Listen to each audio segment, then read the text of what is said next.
My name is Nike. I'm going to be your nurse this afternoon, and I want to come in here and do a head-to-toe assessment for the baby.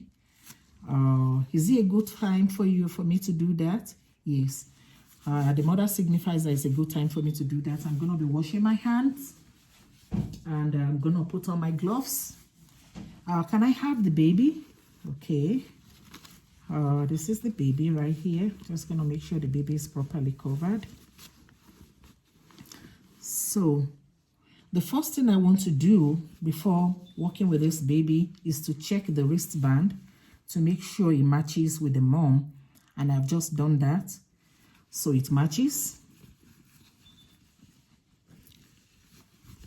Then, before going on with the assessment, I want to assess the APGAR score. The APGAR score, the reason why we do APGAR score for the baby is to help find any breathing or other health problems in the baby. And this score is done in 1 minute and 5 minutes after birth. Then we're going to use this to check the heart rate and to check the respiration. We're using the APGAR score to check for the muscle tones, reflexes, and color to make sure everything is within the normal range. And any APGAR score that is between 7 and 10 is considered a normal score. And that's what this baby have. The next thing I'm going to be doing is to weigh the baby. We want to check the baby's weight at this time. Normally, the baby's weight is supposed to be the normal weight is supposed to be between 5 lb 8 ounces, between 5 lb 8 ounces and 8 lb 13 ounces. Then after checking the baby's weight, I'm going to be comparing it with what I have in the growth chart for the baby. Then at this point, I'm going to be measuring the baby's length. And to do that, we have to measure from the top of the baby's head to the heel of the baby's feet. And the normal length for the baby is between 19 to 21 inches. Then at this point, I'm going to be checking for the general appearance of the baby. I want to just assess the baby. Looking at this baby, the baby has a pink color, and I'm going to be checking for the maturity of the baby, which means the baby has to be symmetrical when it is born, and it should look well nourished. And that's what I have in this baby. Also, I'm going to be checking to see whether the baby can maintain a flexed position. And as you can see, this baby maintained a flexed position. I'm checking the wrist. I'm checking the wrist and the fist. They are tightly clenched. That's what we are looking for. Then also, we're going to be assessing the way the baby cry. In a new baby has to cry, and the cry has to be good. And that's what I have in this baby. Also, as I'm assessing the cry of the baby, I have to assess the tone. And a normal tone is what we are looking for. It shouldn't be anything high-pitched. That's what we are looking for. Now, I'm going to be moving on to the vital signs. I want to be assessing the vital signs of the baby right now. And to do that, I'm going to just unwrap my baby a little bit. And I'm going to be checking for the rhythm of the heart as I auscultate the heart. The rhythm of the heart should be regular. That's what we are looking for. And I want to do this part first because the baby is sleeping right now, so that I can get a good assessment on this sound, on the auscultation of the heart and the lungs. So that way, because the baby is sleeping, I'll be able to get a good reading. The normal heart rate we are looking for supposed to be between 110 and 160. I'm going to be checking the lung sound on the lower left side of the baby here, and I can hear a clear sound of the baby's lungs. Also, I'm going to be doing the respiration at this point, and the respiration has to be done in a full minute. Also, when I'm doing the heart rate, it has to be carried out in a whole minute. You have to do that for a whole minute. So right now, I'm doing the respiration, which will take me 1 minute to do.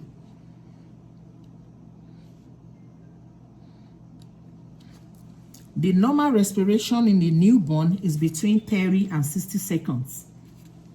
That's the normal rate we are looking for.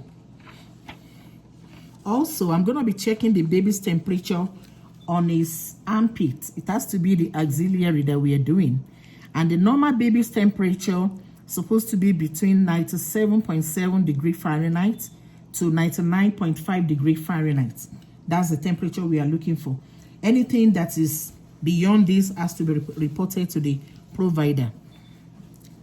Right now, the next thing I want to do in this assessment is to look at the baby's head. The baby's head is supposed to be round, and it's supposed to be round. If there is anything elongated on the baby, then that tells me why the baby is going through the birth canal. There is that little alteration to the baby's head. Normally, it's supposed to be round. It's supposed to be round. Then also, I'm going to be measuring the circumference of the head. We have to measure the circumference of the head this way. The normal circumference is supposed to be between 33 centimeter and 35.5 centimeter. I've just did that with this baby, and that's what I have. Checking the baby's head, I'm going to be checking for the anterior fontanelle, which is around this place. The anterior fontanelle is supposed to be soft and flat, and it's supposed to be, I should be able to palpate it, which I'm doing here. And this one closes between age 12 months and 18 months. Is supposed to have closed. Around here we have the suture line. The suture line is supposed to be well aligned and approximated. Then also we have the posterior fontanelle, which is at the back here. The posterior fontanelle is smaller than the anterior fontanelle, and for the posterior fontanelle, it closes within 3 months of birth. The next thing I want to look at in the fontanelle, there shouldn't be any sunkenness to the fontanelle. If any area of the fontanelle is sunken, it tells me the baby is dehydrated. So if anything like that is detected, then it has to be reported to the provider. Now I want to be looking at the face. My next phase of assessment is checking the face of the baby. Looking at the face of the baby, what you are looking for what is called milia. Milia on the face of the baby is a normal finding. It's not anything abnormal. So I can see that on the face of this baby that I have with me. Also, I want to be checking for the sign of jaundice on the face, also on the hands. If there is any sign of jaundice, it has to be reported to the provider as well. Now, I want to be looking at the eyes of my baby that I have right here. And looking at the eyes, you want to see a swollen eyelids. This is a normal sign, and it's just telling me that there is a pressure. This is a sign of pressure from the birth. So it's just a normal finding when you find that. Also, I'm going to be looking at the pupil. The pupil should be equal and they should react to light. Also, there should be red reflex. When I flash the pen light on the baby's eyes, I should find something that looks like red reflex. And this is also a normal, it's also a normal finding. Also, any absence of red reflex on this baby eyes tells me there is a congenital cataract going on right there. And if any sign of that is detected, that is one thing I have to report to the provider as well. I am moving on to the baby's ear. And checking the baby's ear, I have to look at the pinna. They have to be flexible. The pinna has to be flexible. Also, I have to see when I draw an imaginary line from the corner of the baby's eye, it has to align with the pinna. When I have that, it's telling me that is a normal finding. You don't want to see anything short of that in the baby, in the newborn baby. Also, I'm going to be assessing for any sign of flaring or occlusion in the nose. And that I can do by closing one of the ears and see whether the baby is able to breathe properly. And that's what I see. There's no sign of flaring. There's no sign of any occlusion as the baby is breathing. I will do that on the other nose just to be sure the baby can breathe through both nostrils properly. Now I'm going to be moving on to the mouth of the baby. Looking at the mouth of the baby, the mouth must be moist and pink. Also, I'm going to put my index finger in the baby's mouth. And while I'm doing this, I'm going to be checking for the suck reflex and gag reflex. The suck reflex has to be very active. Also, I'm going to be checking for the hard palate and the soft palate. And I want to check if there's any sign of cleft lip to the baby. And right now, everything looks normal on this baby. The next thing I want to be checking, I want to check if there is what we call lutein reflex on the baby's cheek. And the way we do this is by stroking the baby on the cheek. When I stroke the baby on the cheek, for me to know whether this baby has a lutein reflex, the baby has to look on the direction where I'm stroking. Yeah, the baby has to move the mouth to this direction, and that tells me the baby has a good lutein reflex. The next thing I'm going to be checking now, I'm going to be checking to see if the baby's neck, if there is no webbing to the baby's neck. You know, you don't want to see any redundancy on the baby's neck. The baby's neck has to be short and thick. And that's what I have in this baby. The baby's neck is short and is thick. And there's no webbing at the back of the neck around here. Also, I'm going to be checking for the clavicles. The clavicles has to be intact and soft. And that's what I have in my baby right here. Also, I'm going to be checking for the chest, the shape of the chest of the baby. We are looking for a dome shape. That's what we are looking for. We are looking for a barrel shape. I'm sorry. I'm looking for a barrel shape on the chest. That's what we are looking for. Also, the side of process has to be prominent in the baby, and the movement of the chest, both chest has to move bilaterally. Also, I'm going to be checking for the circumference of the chest of the baby, measuring the circumference, which should be between 30.5 centimeter and 33 centimeter. Also now, I'm moving to the abdomen. We are looking for the abdomen. The abdomen has to be dome-shaped. The abdomen of the baby, it has to be dome-shaped, and it has to protrude or distended. That's what we are looking for. I will also assess for bowel sound in the baby. There must be bowel sound. It must be audible within 2 hours of birth. The bowel sound must be audible. I can hear an audible sound coming from the bowel of this baby. Then the bowel has to be soft. It has to be palpable. And to do that, I'm going to move my hand in a circular motion, going clockwise direction. Then what I'm looking for right now, there shouldn't be any formation of masses in this baby's abdomen. We don't want to see any of those. If there's any palpable masses in the abdomen, that has to be reported to the provider. The next thing I'm going to be checking for is the umbilical cord. I will assess the base of the umbilical cord, which should be without redness and swelling. The umbilical cord, the base of it should be without redness or any swelling.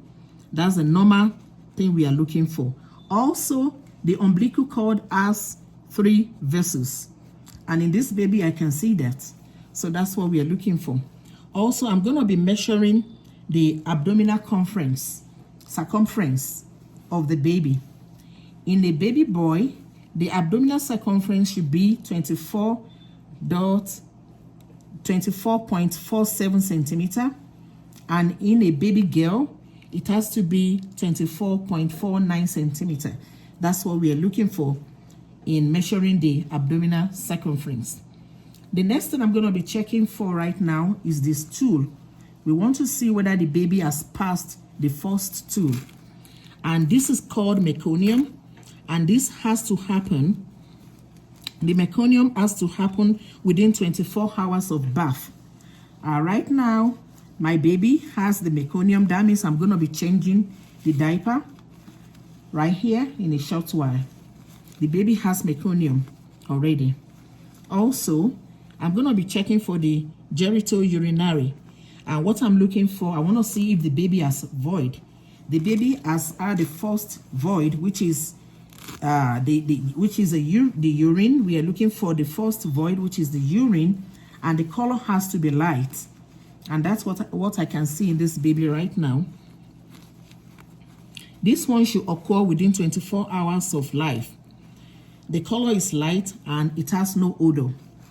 That's a normal finding we are looking for. Then I'm moving on to the genitalia right now. The genitalia in this baby, in both boys and girls, we are looking for a swollen genitalia. It's a normal finding. And we are also looking for cheesy, we are also looking for cheesy white sebaceous gland secretion in both male and female that are newborn. And when I was looking at the baby, I can find that in this baby right here. That is a normal finding for this baby. Also, I will be looking in a baby girl. We are looking to check the clitoris and the labia, and this should be engorged in a newborn that is female. The labia should be engorged. The clitoris should also be engorged, and that's a good assessment. We are also assessing for pseudo menstruation in a baby girl. That's like a bloody kind of discharge in a baby girl that is newborn. Also, I will be looking for the urethra in a male boy. And what I'm looking for, I want to make sure that the baby is not having hypospadias. You know, that's what we are looking for when we are checking the urethra in a baby boy. Also, I'm going to be checking the testicles in a baby boy. Checking for the testicles, you want to make sure that the testicles are descended. Anything short of this is an abnormality that has to be reported to the provider. In the next phase of my assessment, I want to check for the hip placement. And I will assess for the hip placement by way of range of motion. So you want to make sure the baby has good range of motion while you are trying to flex the leg away and you bring it back to the midline of the body. You want to make sure the baby has a good reflex on that hip. And this is what I have right here. I'm moving on to the extremities right now. I will assess the baby for good muscle tone. And I'll make sure that the flexion, when I flex the muscle of the baby, that it is flexible. When I extend it, it is flexible. So that's what we are seeing right here. I will also assess for full range of motion, you know, in the baby. Also, I'm going to be checking the fingers and the toes. And what I'm looking for, I want to make sure the baby do not have any extra digits on the fingers and on the toes. It has to be 10 for the toes and 10 for the fingers. And that's what we have in this baby right here. Those are normal findings. Anything extra has to be reported. Also, I'm going to be checking for the Moro reflex. And the Moro reflex, when I pull the baby up like this, the baby should be able to have a little bit of support of the head and of the body. If that happens, then I have a good Moro reflex in the baby. Next to that, I'll be checking the Babinski reflex. The Babinski reflex, I have to like stroke the feet of the baby. And when I do that, the baby should have when I do the Babinski reflex, what I'm looking for, I'm looking whether the baby will have a doxy reflex of the toes and whether the baby will be able to fan the toes. If that happens, we have a good Babinski reflex. Also, I will be checking for normal reflex. Right now, I'm going to be checking the spine of the baby. I will assess the baby's spine. To make sure, I will run my hand across the spine to make sure it is straight. And this is what I have right now in this baby. There is no masses and there is no opening dimple on the back and around the spine. And also, if there is any presence of spina bifida, if there's any presence of mass, that can be attributed to spina bifida in baby, and that has to be reported. I will be checking the baby's anus and rectum. And what we are looking for, I want to see if the anus is patent.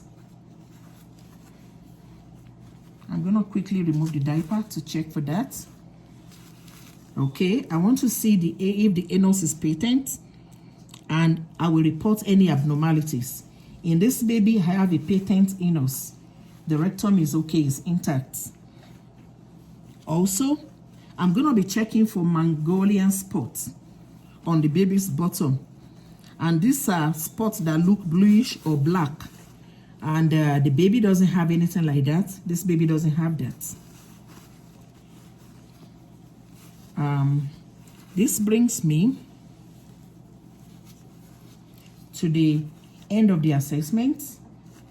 Right now, I'm going to make sure the baby is well swaddled so that I can handle the baby back to the mom.